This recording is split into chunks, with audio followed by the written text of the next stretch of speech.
Hey everybody, it's me Jill and welcome to Jill Informed. This is the recap of The Real Housewives of Orange County, Season 14, Episode 7, Dance Like Nobody's Watching. Because nobody is. At least not your husband. All right, guys. As per usual, I have not watched the episode yet and I can't wait.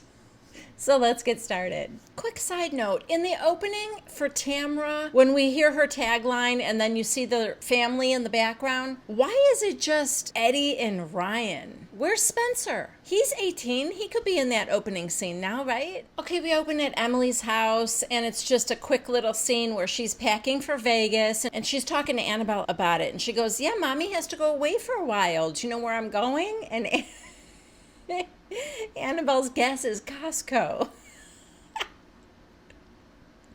No, that would be where I'm going, Annabelle. And she gets a call from Bronwyn, and they're talking about how much fun it's going to be, just the three of them.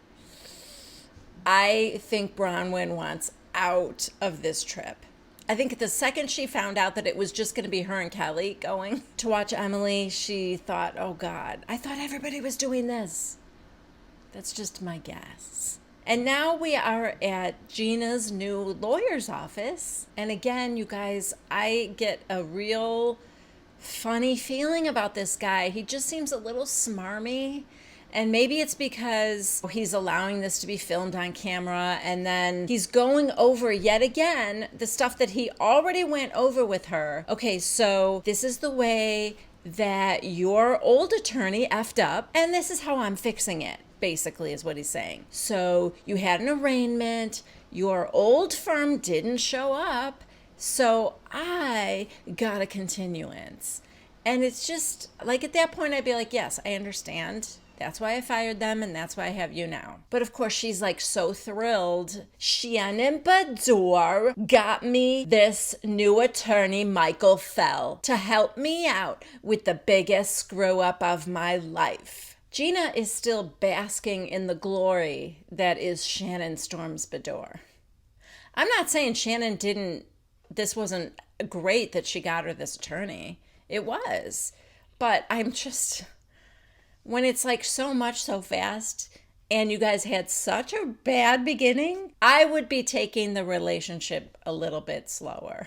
That's all. Okay, so Gina is asking the attorney, so my license got taken away, so how long before I get my license back? And he said, well, you're probably looking at like a year. And she goes, oh, I mean, I'm a single mother. I don't know how that's gonna work. Yeah. How would it work if you actually killed somebody while you were driving drunk?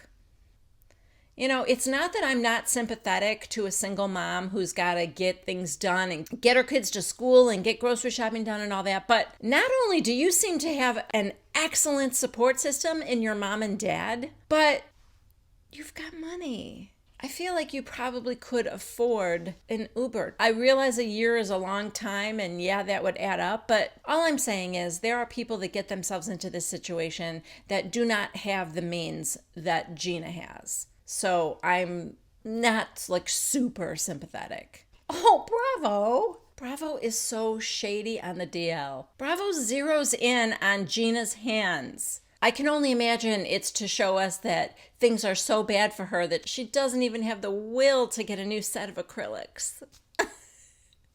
Okay, now we are checking in with Kelly, and now I understand what that cap she was wearing that had like a water drop on it. Now I get what that is. She is hawking her wares at like a trade show. She is selling something called Positive H2O. And it's like flavored water, you know, with electrolytes and vitamins in it and stuff like that. But I feel like that is a hard game to get into. There's so many companies like that out there right now. Anyway, somebody asked her if she was the formulator and she said, no, I'm just part owner. So, please tell me she's not in this company with Dr. Brian Reagan. Anyway, Kelly tells us that in her divorce settlement, she got a lump sum. It's enough for a while, but it's not enough to live on for the rest of her life.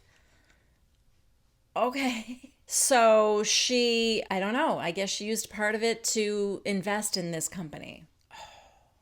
I'm not feeling sorry for any of them anymore. Kelly just told us that her American Express bill is $30,000 a month. I mean, it's less than Erica Jane's Glam Squad, but still very steep. Oh, okay, it's not Dr. Brian Reagan. It's her friends, George and somebody else. And she invested $250,000 into it because she believes in it that much. I hope it works. Remember the Manzo boys and their Blackwater? I don't think that's still on the market, is it? I've never seen it here by where I live. Tamara and Eddie just showed up to support Kelly. And according to Tamara, she and Shannon were not invited to go to Vegas to see Emily's burlesque show. Why? I know there's issues with Emily and Shannon, but I don't remember what the issue is with Emily and Tamara. If you guys remember like what the whole deal is there, let me know. Because Tamara is saying, I invited her to my housewarming party, so I thought we were good. But apparently not. I don't know. Tamara's acting like she would have gone if she was asked to go. She probably would have because it's a trip to Vegas. And she probably would have wanted to see Emily do her dance. I know I do. As part of her pitch for this flavored water, did Kelly just say that it was non-dairy? Are there actually waters out there on the market that contain dairy?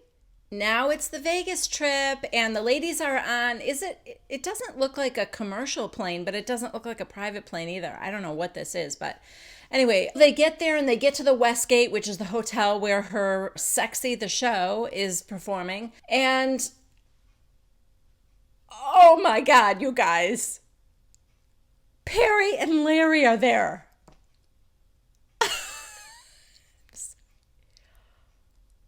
I love them so much. I love them for supporting Emily, but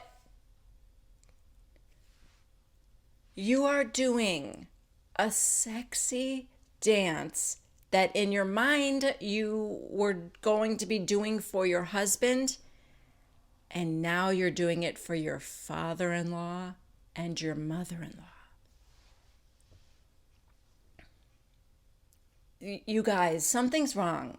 Something is very, very wrong here. Shane, you are all done with taking the bar, but you don't want to go to Vegas and watch your wife do a sexy dance that she's doing for you, really, but you'll send your mom and dad? No, I don't want to go, but my mom and dad will go and watch you do your sexy dance.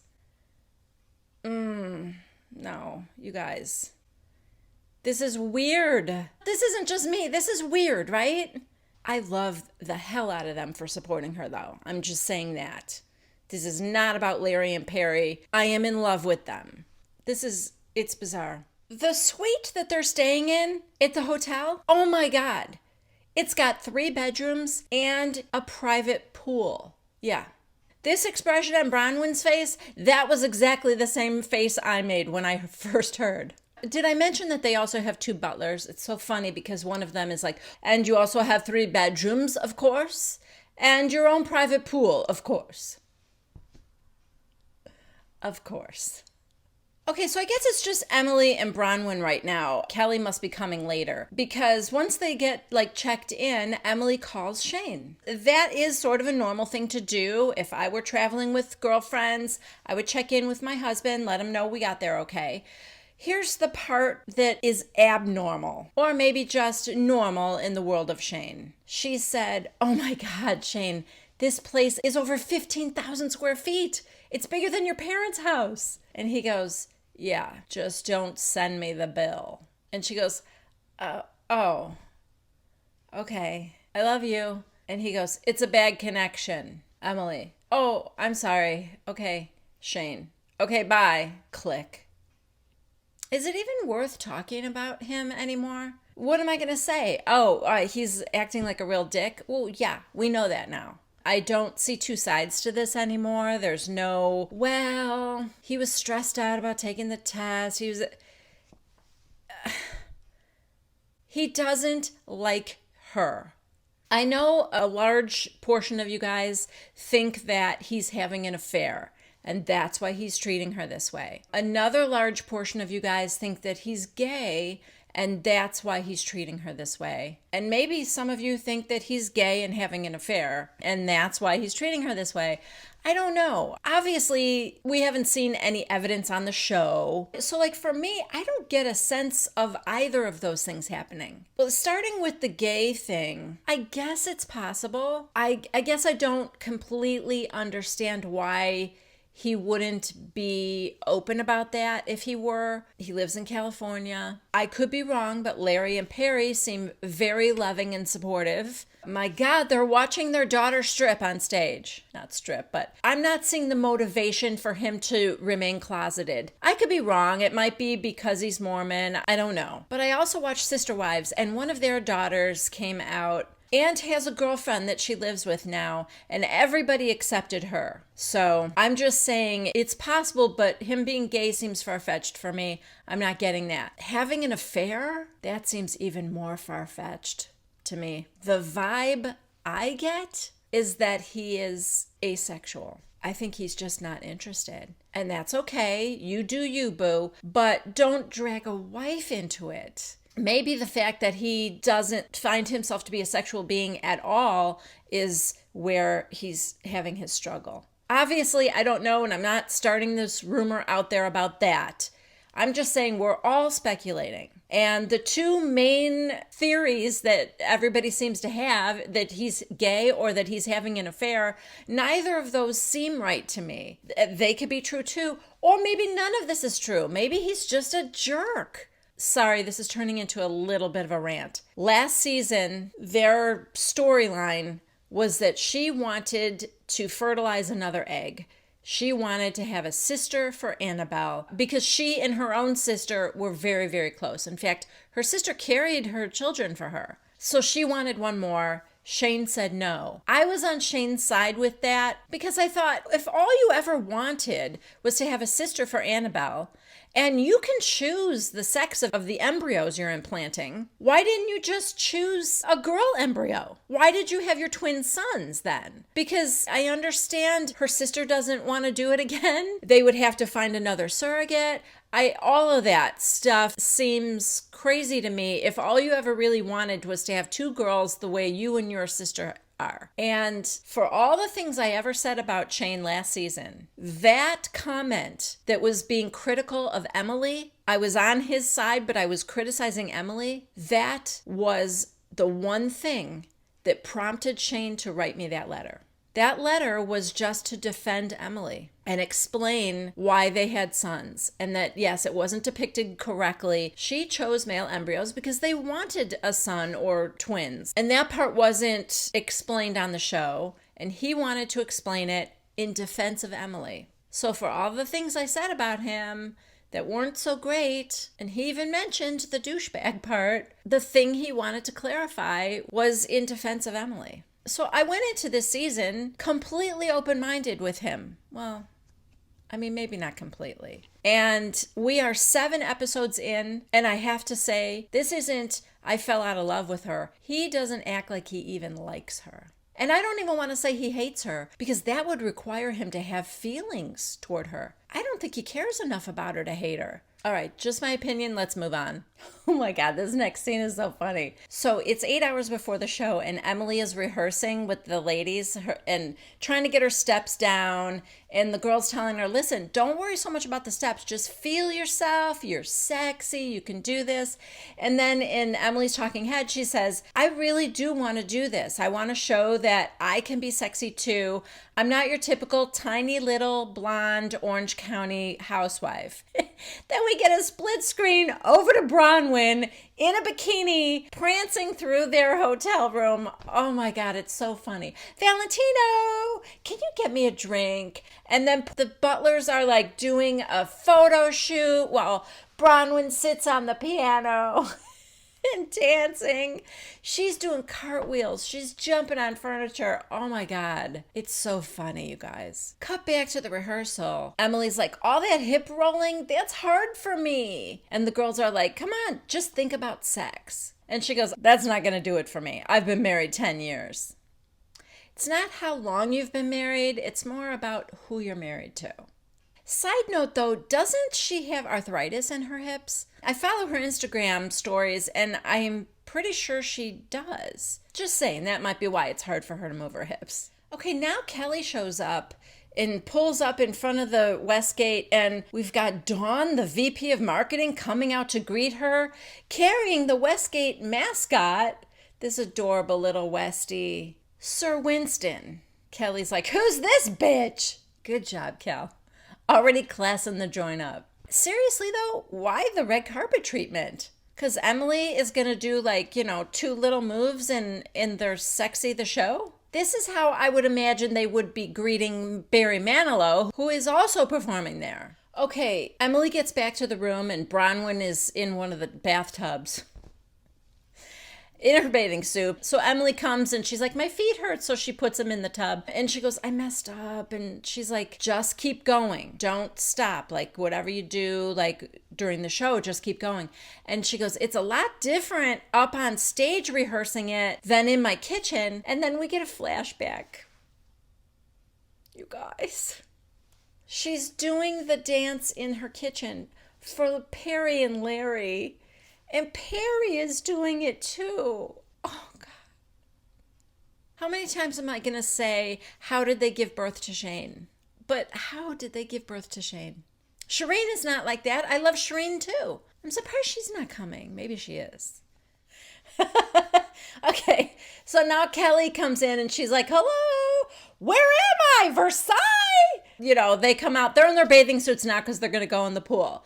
And she goes, guess who I just ran into in the hall? Barry Manilow. Yeah, Barry Manilow's just walking the halls. I guess he has a residency there, but still, it's not like likely that you're going to run into him. So I don't know. I'm telling you, these women have some sort of crazy VIP treatment. Also, what must Barry Manilow's suite look like? Right? Can't imagine. Anyway, in her confessional, Kelly's going, yeah, I ran into Barry Manilow. It was so exciting. I mean, I'm not a fan-alo like Shannon, but Shannon is quite a bit older than I am. Okay, now it's 2.5 hours before the show, and Emily is getting her makeup done. In the meantime, Bronwyn and Kelly are all dressed and ready to go, and they can't believe how sexy each other looks. And they're sitting down to talk. Bronwyn now says, I think it's nice that it's just a small group of us. And Kelly said, yeah, I'm a little nervous for Arizona because I don't want to talk to Vicky. I'm willing to own my stuff. Like, have I done drugs before? Yeah, like in my 20s, I've tried different things, but I do not do drugs currently. All right, so Emily comes out, but she's got a robe on. She doesn't want to show them her sexy outfit, which even with the robe on, I can tell is not going to be sexier than the way Bronwyn and Kelly both look right now. But no shade to Emily at all. I think she's beautiful. So Bronwyn said, listen, I am so proud of you. I know this was supposed to be like an anniversary thing. And Kelly goes, yeah, I know this was supposed to be for Shane, but you know what? Fuck Shane. Yeah, fuck Shane. Oh, I think that's the problem. She can't. It would be over Shane's dead body. Okay, oh my God, you guys, show's about to begin. They're finding their seats. I just think it's awkward. Kelly and Bronwyn have to sit right next to Larry and Perry. They're like at the same little table. Anyway, now it's 20 minutes to showtime. Emily's backstage and she's like, oh, my eyelash is coming off. One of the girls said, if you want to loosen your corset a little bit, you can because we got to get people situated and you are the 5th number in the show. She's just looking in the mirror and I am like so nervous for her right now. You know what, you guys, I just had this thought. At the time you are seeing this, you guys already know the answer to this, but I'm only watching this as I recap, so I don't know yet. But wouldn't it be great if Shane surprised her by showing up? Oh, he's probably not going to do that, is he? I don't know. It's just that when he was FaceTiming her, he had a seatbelt on, so it looked like he was in the car. And then he was saying it's a bad connection. So maybe he was like nervous because he was on his way. That's what I'm hoping. I want him to be in the audience to surprise her and then go up to her after the show with a bunch of flowers and tell her he loves her and let's go to the room before anybody comes back. That's my dream for you, Emily. I hope that happens. Okay, now it's Emily's turn. It's time for her to come out. And okay, here's the thing. Do I give her credit for doing something so scary? Yes, 100%. Do I give her credit for coming up with the idea as something to be a sexy surprise for her husband for their anniversary? Yes, 100%. Do I give her credit for following through with it even after her husband said, no, I'm not going to go? I don't want to see you dance sexy. I'm not going. 100%. But at least for the little bit that Bravo showed us, I feel like she didn't know any of the steps. I know she was rehearsing for weeks. Like, wouldn't you at least have memorized some steps? It was like they were going left and she was going right and she didn't even know that was off. It was rough. She looked beautiful. I know she was worried because she was in a thong and all that, but she looked great. Her body looked great. She looked great. It's just, I didn't see any right moves. I feel bad for her for that, but. Oh, also, at the beginning, she's behind a curtain and you just see her silhouette. Wow. Super curvy, super sexy. So, yeah, she looked great. Anyway, after the show, she comes down to sit with them at their table and they're telling her how great it is. Perry, oh my God, Perry was so cute. She goes, it makes you want to go up there and dance, doesn't it? Kelly's like, it makes me want to do a lot of things. Perry laughed at that. So like I said, Emily comes and sits down and she's like, I messed up a little bit. And Kelly goes, yeah, you did. And Bronwyn goes, but it's okay because we're the only ones that noticed it. Yeah, no. I mean, it's okay, but you're not the only ones that noticed. And in her confessional, Emily said, Shane screwed up because he missed a great show. Everyone's laughing, having a good time. Who doesn't want to be around all these naked women? That would be Shane. And as we all know at this point, my dream of having Shane surprise her did not come true. I mean, I think I knew it all along, but I was hoping. Oh my God, you guys. Oh my God. Shane showed up with flowers. I swear to God, I did not know this. I'm just watching it. I just told you he didn't show up and all that. But he missed the show. I have to see what happens now because I just saw him walking in and he's got flowers. So I don't know if he's going to screw this up. I don't know what's going to happen, but it's the next day, I should say. They're sitting in the hotel room. Okay, so he started off a little bit dicey. Bronwyn and Kelly were leaving. I don't know if they were on a different flight or whatever. You know what? I don't remember. Is Emily going to Arizona? Is she? Maybe not. So then Perry and Larry go off to their room or they leave. I don't know where they went. And Shane and Emily are having a little lunch and he's being a little, he's resorting to like being really snarky when she's trying to have a serious conversation. She's actually trying to tell him that him coming and surprising her was such a great gesture and shows her that he loves her and all that kind of thing. But, you know, she starts off by saying, I feel isolated. And he goes, oh, with your friends and my parents here, you felt isolated? And she's like, I meant in our marriage. Come on, Shane. So he did finally kind of straighten up. And he leaned over to kiss her. Like twice. When he had the flowers, I think he was going to kiss her on the lips. She kind of turned her head a little bit and he kissed her neck. But I think he was going to. And then when he was goofing around when they were eating, he said, you're right. Oh, I know. She said, you know, I want us to have a good marriage for our children to emulate because they're going to see that. A couple of you guys said this in comments, that what Annabelle is witnessing with her mom and her dad is going to have her believe that it's okay to be treated that way by a man. So anyway, Emily seems to be aware of that. And Shane said, very well said. And he was being kind of serious and he agreed. And then he kind of got up and leaned over to kiss her. I don't know. I don't know what to think. Listen, I'm not going to get my hopes up because then they did a confessional together and Shane said that being married to Emily is very extreme. Yeah. What do you think being married to you is like? Okay, now we're back in Orange County. We're at some doctor's office. I don't know. It's Tamara and her mom, Sandy, and Gina walks in, and they're going to have some kind of procedure done. And Sandy says to Gina, I heard you ran into a little bit of trouble. And she goes, yeah, I got sent to the clink. And she goes, listen, if you ever find yourself in a situation like that, just call me. And Tamara's like, yeah, she's retired now. She's got nothing else to do. It actually was kind of nice of her to say that, though. Gina's confessional. She goes, so I've definitely embraced the Orange County lifestyle. Today I'm having a little bit of cosmetic Botox. I like to call it Bobo. That's what we shoot up. Orange County crack. Gina's next confessional is that weird voice again. So I'm in a really bad place right now. My ex-husband, who I'm co-parenting with, is with the woman that he had an affair with. It's like really hard to accept. Damn, girl. I really want her to pull it together.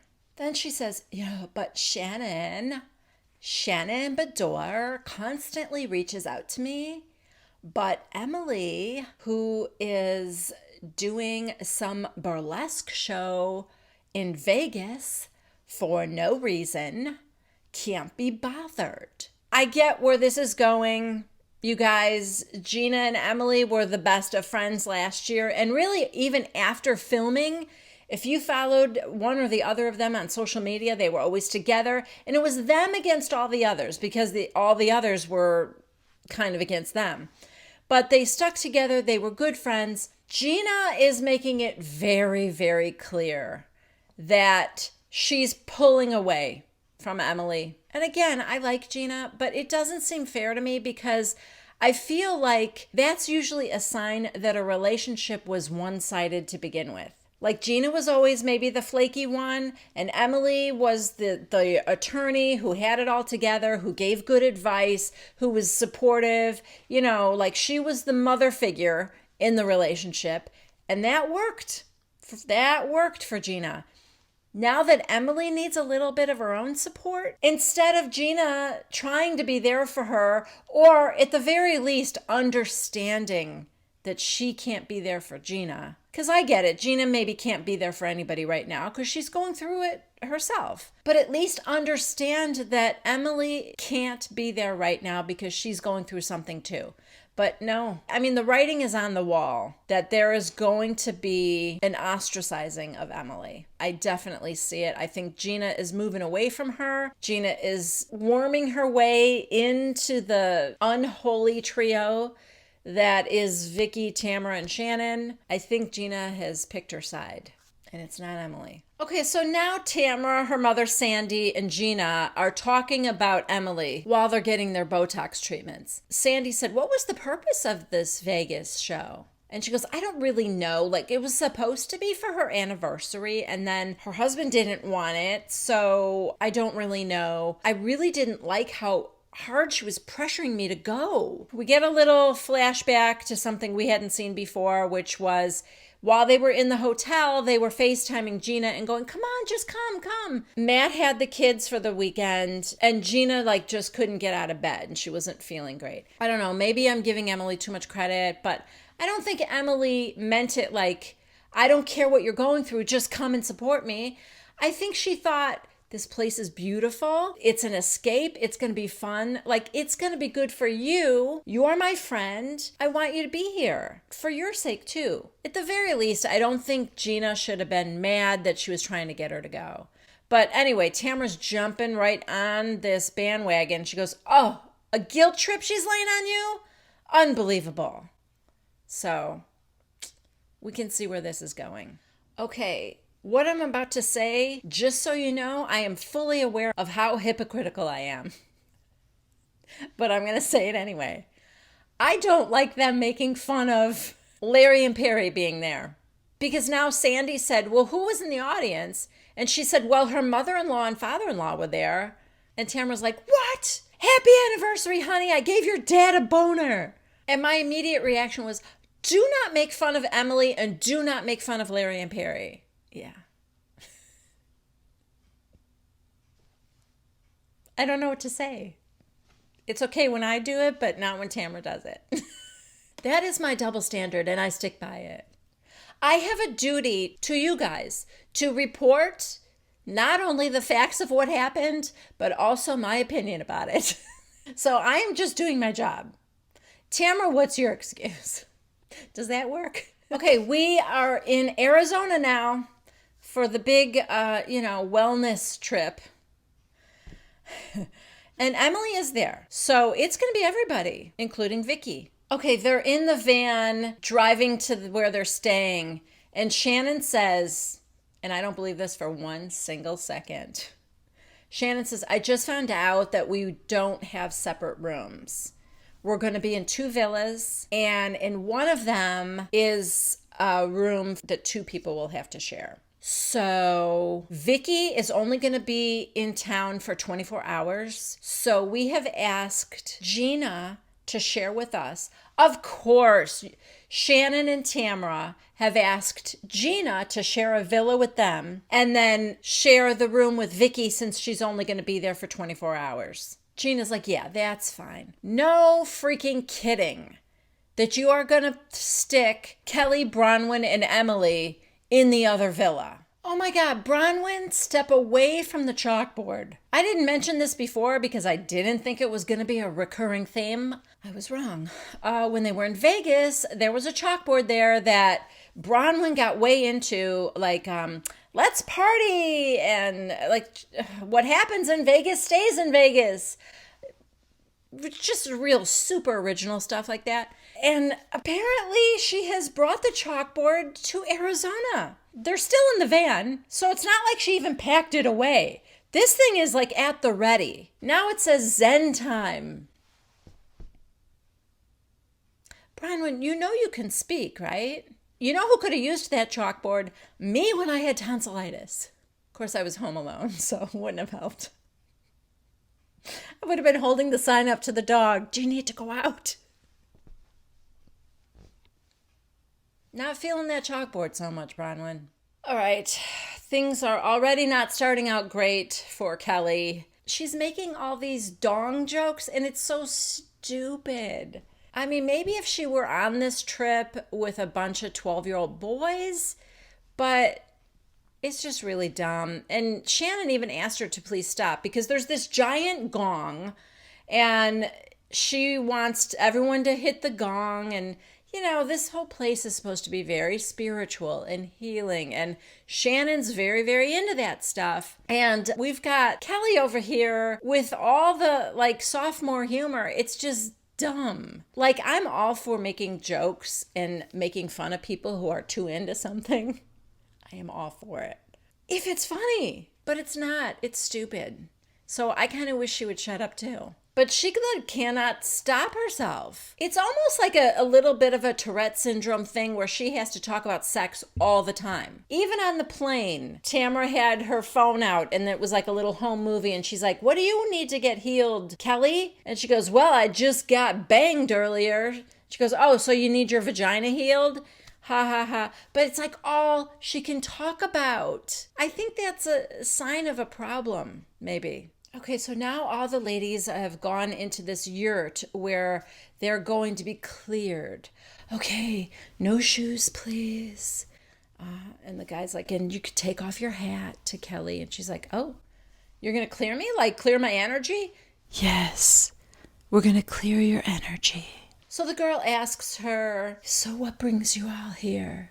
And Shannon said, well, we've all been friends for a long time, and we are all kind of going through our own different stressors in life, and I just thought it would be a good time for us to all kind of come together and work through our own issues and become closer as a group. Okay, now they are going around the room one by one with a yellow flower and a pink flower, throwing it in a bowl. The yellow flower, something they want to get rid of, and the pink flower, something they want to draw toward them. Emily starts, she wants to let go of anger, and with the pink one, she wants people to recognize everything she does as a mother and a person and stuff like that. I thought she was talking about Shane. Apparently, she's talking about Gina because when she got home from Vegas, Gina was unresponsive when she tried to reach out to her. You got bigger fish to fry with your husband, Emily. Then Gina went next, and then Shannon. So it goes all the way around. Everybody's, of course, taking it very seriously. And the last person to go is Kelly. She takes the yellow flower and she's ripping it apart and she says, I want to let go of my anger. And then she takes the pink flower and she said, and I have a healthy beverage that I think will be very beneficial to people. And I want Costco.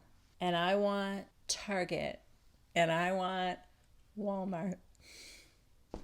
I think that's funny. And, for everybody who's taking this so incredibly seriously, I think that's an actual positive manifestation that she's putting out into the world. I don't think it's her just making fun. Maybe a little bit. I think it's funny. But I also think if there's any validity to this energy actually working, she put out there stuff she wants to manifest. And I think that's okay. Okay, so the next thing is if anybody wants their energy cleared one by one, you stand in one of the bowls and then you put another bowl on top of your head. And he gently gongs the bowl that you're standing in. I don't know, maybe there's a vibration that goes through your body. I would kind of like to try it. But anyway, Kelly has come with a mallet and bopped the bowl on top of Shannon's head. Now, Tim, who is one of the gurus, he was furious. He said, that wasn't cool. But the other lady, she's got a smile on her face. Now, I'm not saying that was cool because I don't think that's cool. She could have hurt her eardrums or anything, Please don't think I'm defending Kelly. I think her behavior this whole time is super immature, and I'm not sure why. I'm not sure if she's uncomfortable getting serious or if she just thinks it's all stupid. I don't know. Because I'll tell you what, Vicky's not even there yet. So nothing should really be irritating Kelly. She's just being irritating. Okay, so here's the thing. Shannon didn't know that was Kelly. She thought it was part of the process. Her eyes were closed. Kelly was behind her. And when it was done, they're like, how did that feel? And she goes, good. I mean, the one hurt. And Tamara goes, Kelly did that. And she goes, that really, I have a headache. Kelly, I have a headache from that. And Kelly goes, I didn't hit you that hard. And Tamara goes, yeah, you did. Now, I mean, it didn't look like she hit that hard, but I can imagine it would hurt because it's a thin metal bowl, for one thing, so that's going to hurt the top of your head. And I just think that ringing and echoing would not be good. Anyway, Kelly said, you could hit me in the head and we'll see if it hurts. I would take her up on that, Shannon, if I were you. Oh, God. Okay, so by the time they get out of that yurt, it's dark out and raining. Because the two ladies have umbrellas for them. Hi, ladies. Here are your umbrellas. Okay, so the power is out, but we are going to head over to your villas. Okay, great. Kelly goes, this is like the start of a horror movie. It really is. And you're Freddy Krueger.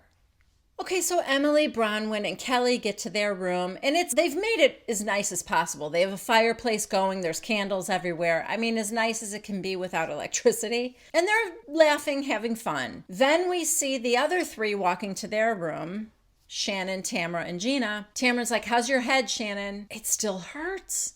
And she goes, how are your chakras? And she goes, I don't know. Then Tamara, girl, you know exactly what you're doing at every moment. And I'm not sure if you think this is the way Jesus wants you to do it or not.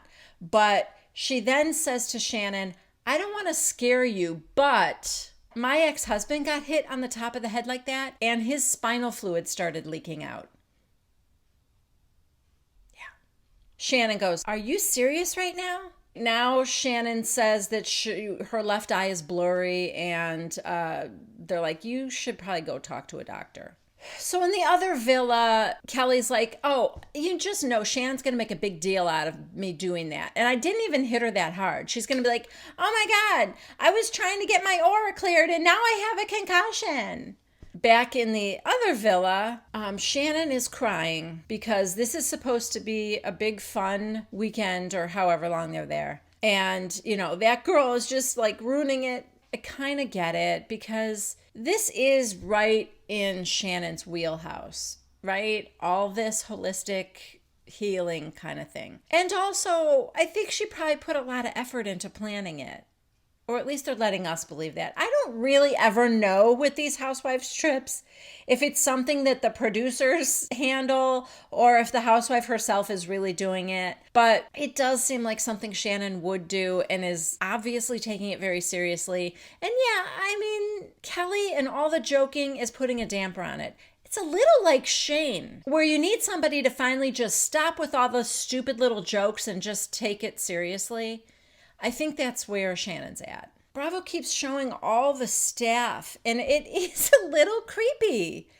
There are like 3 women standing there. There are 2 chefs over, and everybody's just standing silently while she's crying and saying, I'm a little scared because my eye is blurry. I think I need to see a doctor. And they're just standing stoically. And remember, there's no electricity, so everybody's in the dark. It's a little spooky. Okay, so Tamara's like, I'll go with you to a doctor. So they call an Uber or whatever. And Gina is staying behind. And Tamara's right. Tamara's like, I know that Shannon can overreact to things, but you got her riled up, Tamara. I mean, you need to own that. Tamara's right. The only way that Shannon will calm down is if she goes and sees a doctor and he tells her she's fine. So in the other villa, Kelly very incorrectly said, poor Gina. She's probably like, why do I have to be in this villa? Emily's like, no, I think she likes to be there. And even Bronwyn said, yeah, I think she wants to be in that villa. So Kelly's the last one to get the memo on that because she 100% wants to be in that villa. Okay, so while they're gone, Gina calls Emily. And she said, well, I'm over here eating by myself. And they go, why? Because Tamara took Shannon to urgent care. And they're like, why? What happened? And Gina goes, because you whacked her on the head. And Kelly's like, I told you, I called it, I knew it, you guys. And Emily's like, that's worse than what you called. You didn't say she was going to go to urgent care. Bronwyn's like, all right, well, let's just wait and see if she's okay. Kelly maintains that she just wanted to give her a little ding. And maybe she did. It did not look like a forceful whack on the head. But again, because it was metal and thin, I think that could have actually really hurt. And with that vibrating echoey thing, I think that might have hurt. All right, let's just find out if she's okay. Okay, so on the way to the emergency care, Shannon's crying and she's like, I feel like I need to call somebody. And I'm thinking, please don't call your daughters because you're going to just scare them. And let's just wait and see what the doctor has to say. Oh, it's worse. They call Vicky and tell her that Shannon had a bowl on her head and Kelly hit it with a mallet. Vicky's like, are you serious? She's out of control. Wouldn't your first question be, wait, she had what on her head? Shannon had a bowl on her head. I don't know. Maybe for a wellness retreat, that does sound normal. They're like, yeah, when are you coming? It's just so perfect that they are sharing this with the person that already hates Kelly. And it doesn't take a rocket scientist to figure out that this is the beginning of the turnaround for why Tres Amigas are going strong and they hate Kelly Dodd. This right here is the reason. Shouldn't hit her on the head, Kelly. Okay, I don't know who's filming this last little part in the hospital, but they are in the emergency room and it's sideways. The filming is sideways and then it gets straightened up. But the nurse is asking, I have a question to ask you. We need to know if you want to call the police because, you know, it's an assault. And Shannon kind of like looks at Tamara. And then we get to be continued. Yeah, we are ending on a cliffhanger. Will she press charges against Kelly Dodd? I'm going to say no because I don't think she would carry it that far. But Kelly, if you didn't act like a 12-year-old boy all the time, what are you doing? I don't understand Kelly's behavior. I mean, this is clearly going to get worse. But that is it for now. Thank you so much for watching. Please subscribe to Jill Informed if you haven't already. Please give this video a thumbs up if you liked it. Please leave a comment down below. I love to hear from you guys. And I will be back next Tuesday at 1 p.m. Central Time for the next recap of The Real Housewives of Orange County. Bye.